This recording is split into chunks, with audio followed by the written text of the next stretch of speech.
Thank you for tuning in to Mr. Cliff's Toy Shop. On today's review, we'll be taking a look at the Storm Collectibles Golden Axe Battle Axer. Today I'll be reviewing this figure in the following categories: accessories, articulation, design, is it essential to your collection, functionality, and price. Once all scores are totaled, I'll give you my opinion if this figure is a pass or a purchase. So I've been waiting for this for some time. I'm very excited to have this in action figure form. Let's see if it's worth it. So for accessories, it looks a little bit light. Let's start off with the head sculpt. We only get two. Typically, Storm gives us 3 or more head sculpts. So I'm pretty shocked that we only get 2. So the first of which is the one that actually comes on the figure. I am holding that now. Very neutral expression. Let's see if I can get a better angle with the light. And out of the 2, I would have to say this is my preferred head sculpt. So looking at the second head, I am really not a fan of the expression. For some reason, I am not a big fan of Storm Collectibles open mouth expressions. This one here looks a bit goofy. The teeth seem somewhat oversized. And instead of having an angry look to him or a scowling look, it just comes across as he's grinding his teeth. And I really don't like this one. So putting that back, we receive 4 pair hands in total. And Storm Collectibles typically does a good job with the hands. You can see the vein and line work throughout. And the imprint of the fingernails, which I always like. And then we receive only 1 weapon. I'm not sure how I feel about this. I'll talk about that a little bit later. But the weapon is done particularly well. There are certainly some imperfections in the paint, but I don't think it works against the weapon.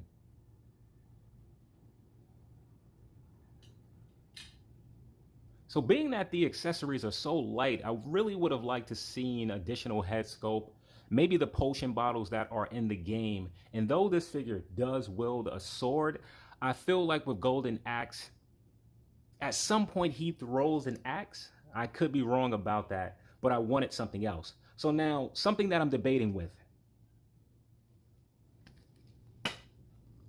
Let's zoom out for a moment.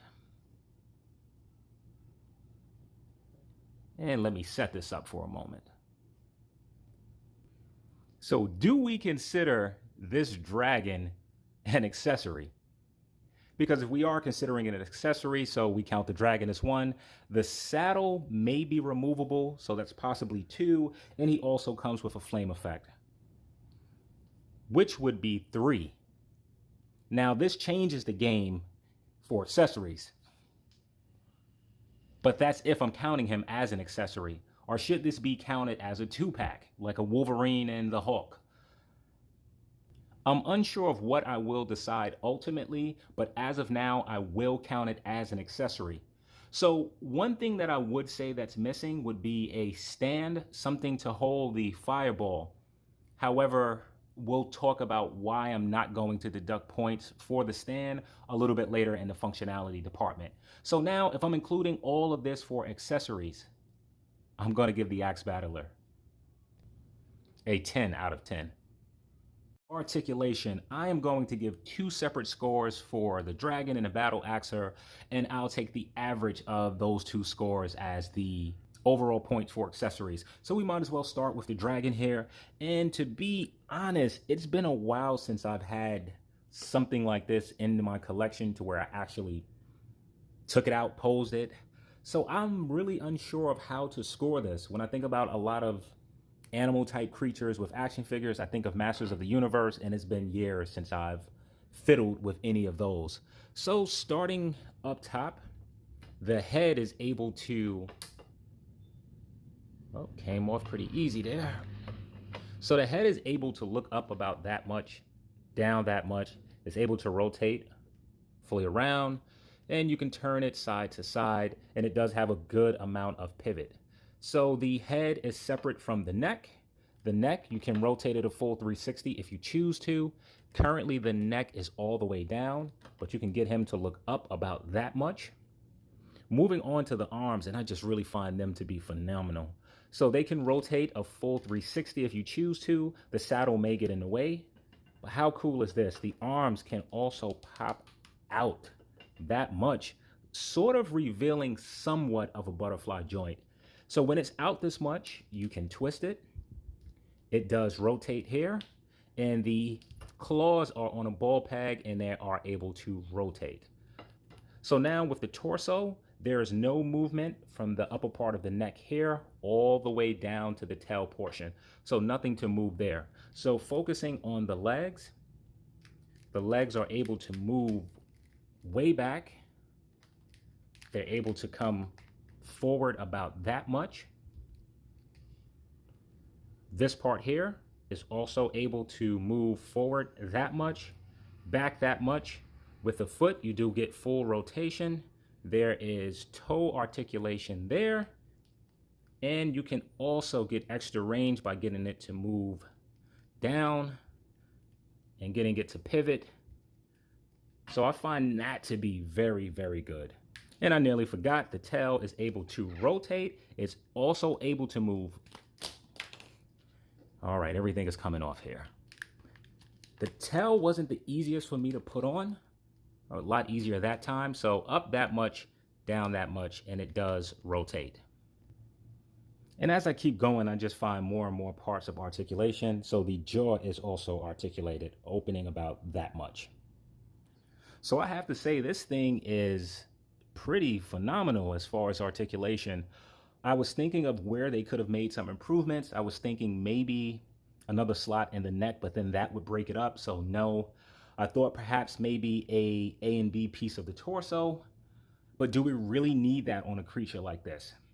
There could have perhaps been some extra points of articulation along the tail. I'll talk about that more in the functionality department. So for overall functionality, I'm going to give this a 9 out of 10. So for articulation, the head is able to look up about that much, down that much, is able to rotate a full 360. You do get a good amount of pivot. Really no back and forth. So with the arms, they're able to go up about that much, which is very good. It's able to rotate a full 360 if you choose to. You do get upper bicep movement. The elbow is double jointed, bending in about that much. And you do get rotation at the wrist. It's on a ball hinge, so it does go up and down as well as side to side. You do get a butterfly joint bending in that much, which I like, and also bending out that much. So with the torso, it's one of my favorite torsos.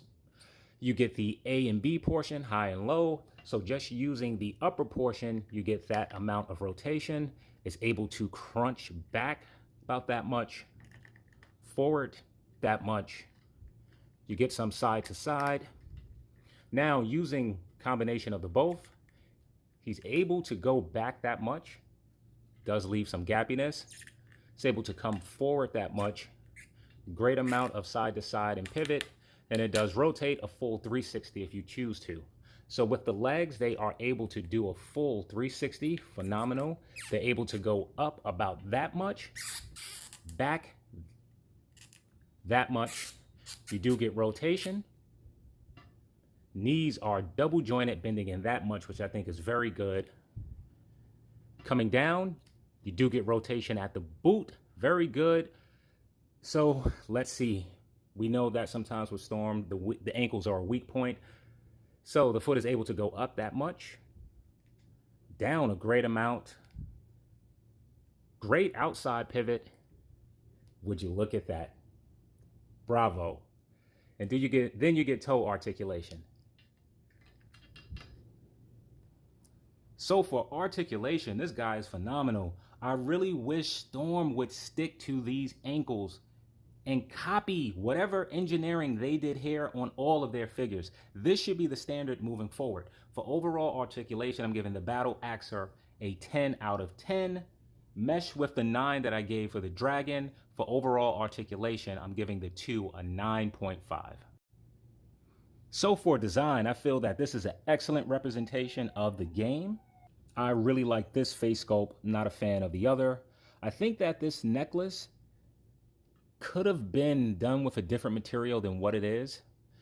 Coming down to the gauntlets, this feels less like a sculpted item and more like something that's painted on. So I'm not happy with this. I feel like Storm Collectibles took a shortcut with these. But the body is done particularly well. I really like the vein work throughout, which carries all the way down on the figure. And I think the proportions are great. Just the muscle definition and tone, the sizing, the size of the hands. The legs also look good. The paint on Storm Collectibles is usually fantastic. It's no exception with this one here. The pegs in the back are hideous, but they're in the back, so no big thing there. The ones in the front are also not that appealing, but hey, it is what it is. I really like the jewels that's done on the boots. This part here is really sculpted, which just brings me back to this. This should have been much better, and I certainly will be deducting points. So for the battle axer for overall design, I'm going to give him an 8 out of 10. So moving on to the dragon, let's just start with the saddle. It's done in a plastic or rubber, but it has a really good feel to it, and it has great texturing throughout. The buckles are painted very well. They're done, seems like a very soft rubber. It would have been cool if this was a metal piece. I don't think it would have cost that much to include that. But just starting with the head of the dragon, it's just the combinations of colors, and they just blend in very well. Starting with the beak, which is in that yellowish bone color, and just leading to this orangey color just throughout. And the texturing representing the scales on the figure are just done exceptionally. What I really like as well is the shadowing. You can see a lot of it on the hand section. The eyes are also painted very well. The teeth are done well, pretty sharp. And I just really like the attention to detail, just making sure to paint these small buckles just a different color, excuse me. And just coming down to the spikes, pretty pointy, but this thing is just done exceptionally well. I feel that they really didn't take any shortcuts in texturing and paint with this. So I'll be giving this a 10 out of 10 for design. Combining the two, that'll be an 18 for the two with an overall 9 for design. So is this essential to your collection? It's going to depend on nostalgia. And right now, there are so many things that are coming back from the 80s. So I played this game when I was younger. Never thought about having this in action figure form until Storm Collectibles showed it. But now that I have it, I'm super excited. We know that there are additional characters in the lineup. They do have the skeletons. I'm pretty sure that the dwarf and the female warrior will be coming sometime soon. So for those of us who have that nostalgia bug, I'm going to give this a 10 out of 10 for being essential to your collection, especially if you collect video game figures. Also, I've been saying this quite often. I love having characters that I don't have to keep them in their line. I can see you mixing this with Masters of the Universe, Thundercats, some of your mythical legions. So this is a character here that can go across different toy lines. So for functionality, let's start with the head. Head is on a ball peg, pops off easy enough. I just noticed when I pulled the head off, the necklace went somewhere. I'll find it at another time. Head is easy enough to pop on. So now with the hand test, I think he holds the sword in his right hand. So let's remove this. And you see, this doesn't come off. Hands pop on easy enough, excuse me, really because of the big ball pegs. So the one accessory that we do receive should be easy enough to put in here. You can see that this is a gripping hand. Simply using this part to push it through. And it holds it very secure, very tight. You're able to tilt the blade up and down, which is very important. And something that I will be doing moving forward with action figures in the functionality department. And I'll be pretty close to ending the functionality with this guy. The last thing that I want to talk about is that the shorts are soft, which is great because it allows you to move the legs back without preventing or lacking articulation. So you can see how it bunches up and move. Same thing with coming forward.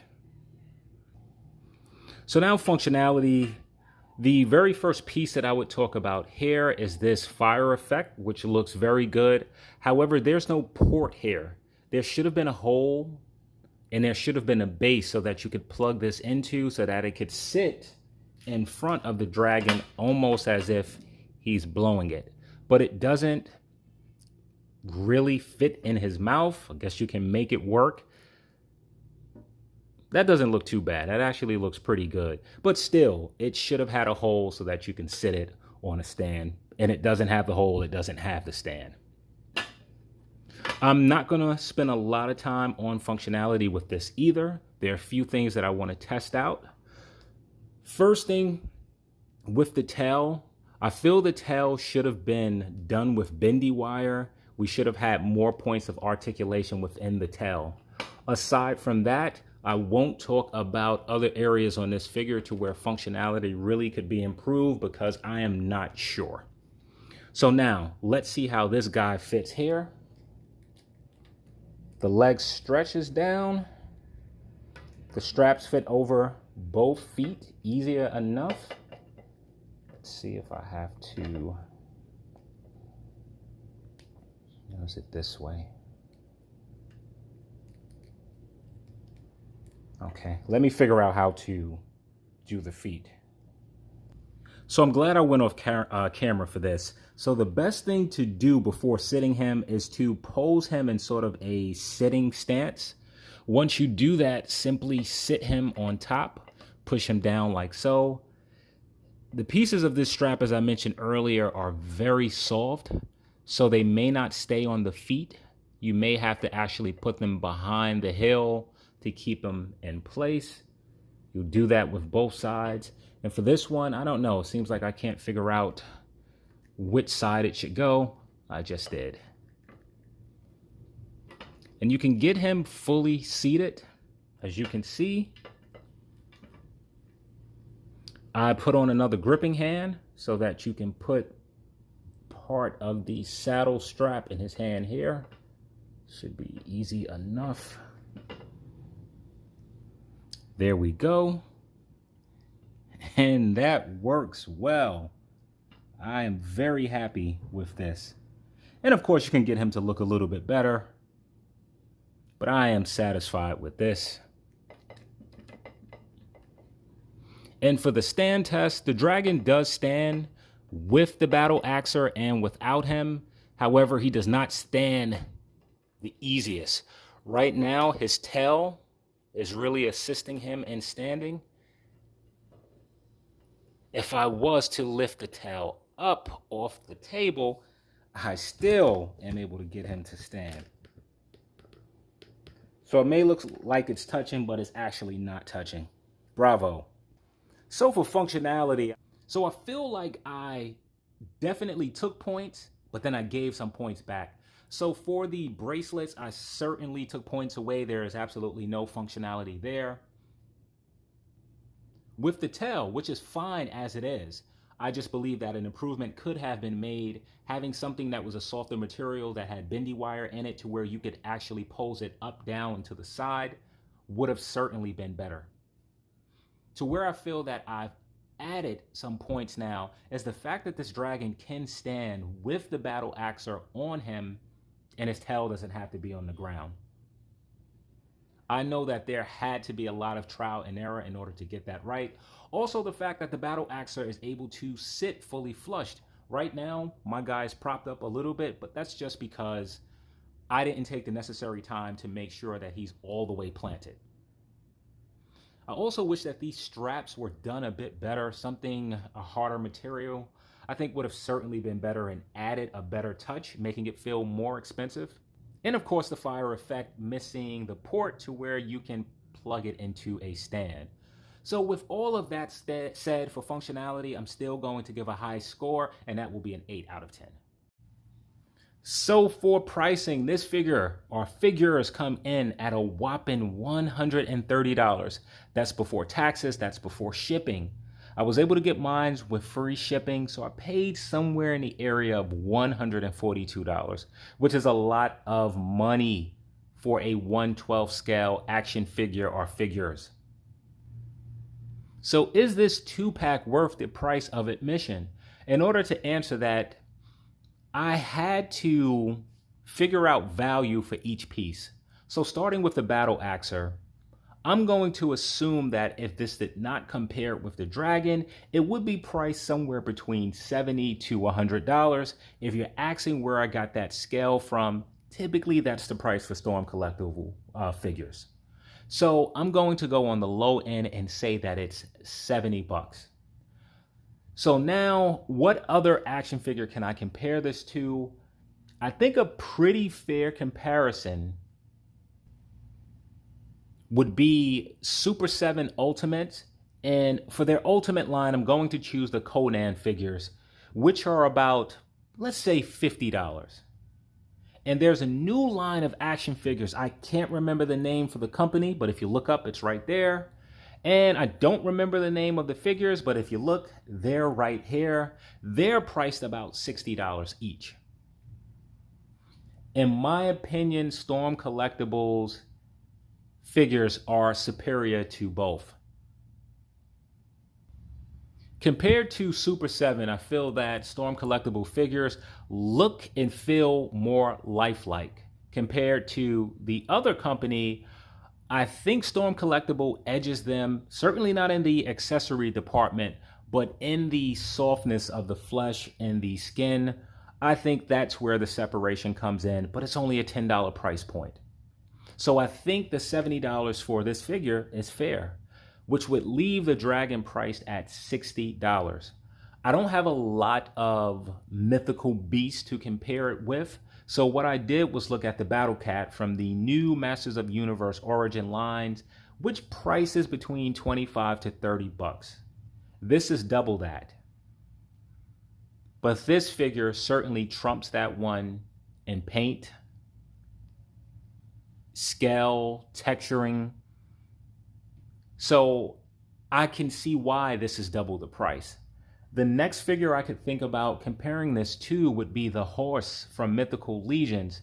And at the time of shooting this video, I am unsure if the horse is priced at $60 or $100, but I'll show the correct amount here. So this figure is priced right along where it needs to be. So then that makes the $130 seem fair.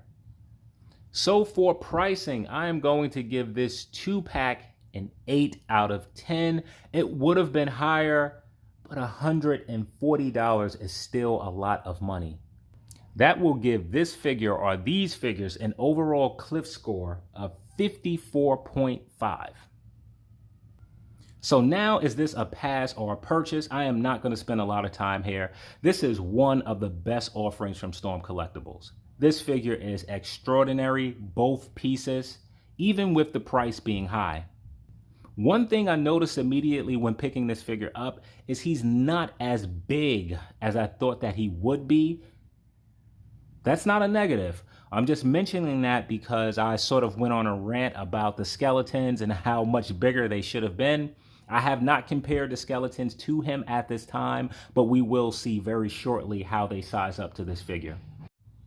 So for pass or purchase, this is absolutely a purchase. Go pick yours up as they are quickly selling out. Here's the battle axer by itself. Here he is next to the main man, Coltrane. Here he is next to Darkseid, and the moment that I had him in hand, I knew that there was a huge difference between the two. Here he is next to Diamond Selects Magnetos. I can't get him to stand on his own, so I'm holding him.